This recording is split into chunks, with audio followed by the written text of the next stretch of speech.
ദുരിതമോചനത്തിന്റെ ചിന്തേരുപാടി കൊടുങ്ങല്ലൂരിൽ കാവ് തീണ്ടി. നിലപാട് തറയിൽ നിന്നും അനുവാദം ലഭിച്ചതോടെ നൂറുകണക്കിന് കോമരങ്ങൾ ശ്രീകുരുമ്പ ക്ഷേത്ര നടയിൽ ഉറഞ്ഞാടി.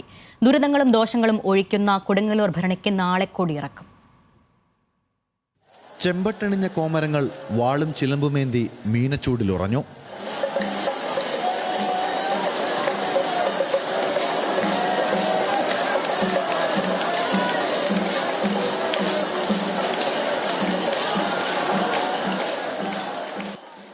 നിലപാട് തറയിൽ പഴയ രാജകുടുംബ പ്രതിനിധികൾ അനുമതി നൽകിയതോടെ കോമരങ്ങൾ കാവ് തീണ്ടി.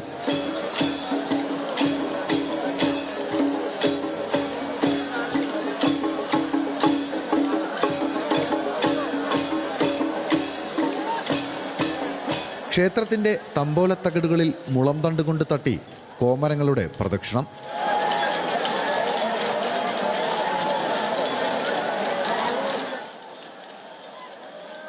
മീനത്തിലെ തിരുവോണം മുതൽ ഭരണി വരെയുള്ള ദിവസങ്ങളിൽ നടയടയ്ക്കാതെ 7 പകലുകൾ ഭഗവതി ദർശനം നൽകുന്നു. ഈ ദിവസങ്ങളാണ് ഭരണിയോടനുബന്ധിച്ച് പ്രധാനപ്പെട്ടതും. ഇക്കുറിയും ഭക്തർ സംഘങ്ങളായി കൊടുങ്ങല്ലൂരിലേക്ക് ഈ ദിവസങ്ങളിൽ ഒഴുകിയെത്തി.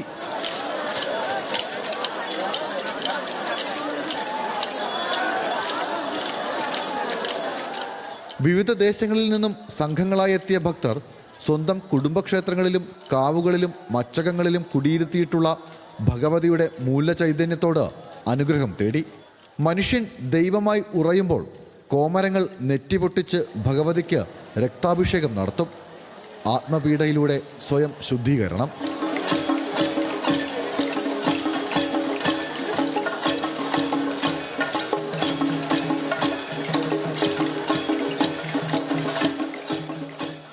അടിസ്ഥാന ജനവിഭാഗത്തിൻ്റെ ആരാധനാമൂർത്തി ദൈവിക പരിവേഷം വിട്ട് അമ്മയാകുന്നതാണ് ഭരണിയുടെ പ്രധാന സങ്കല്പം. രതിയും ഉർവരതയും മാതൃദൈവ സങ്കല്പവും ഇടകലർത്തിയ വിശ്വാസ സങ്കല്പം ശ്രീകുരുമ്പ ഭഗവതിയിൽ പൂർണ്ണമാകുന്നു. എല്ലാം മറന്ന് ഒത്തുചേർന്ന് പാട്ടും നൃത്തവുമായി ഭക്തർ അതാഘോഷിക്കുന്നു.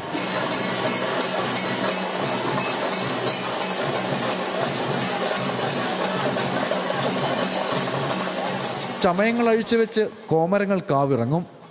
പള്ളിവാളും കാൽച്ചിലമ്പും പട്ടിൽ പൊതിഞ്ഞ് കുംഭമാസത്തിനായി കാത്തിരിപ്പ്. ഈ നാളിലത്രയും ആദിപരാശക്തിയായ അമ്മയുടെ അനുഗ്രഹം നെറുകിലുണ്ടാകുമെന്നാണ് ഭക്തരുടെ വിശ്വാസം. ന്യൂസ് മലയാളം, തൃശ്ശൂർ.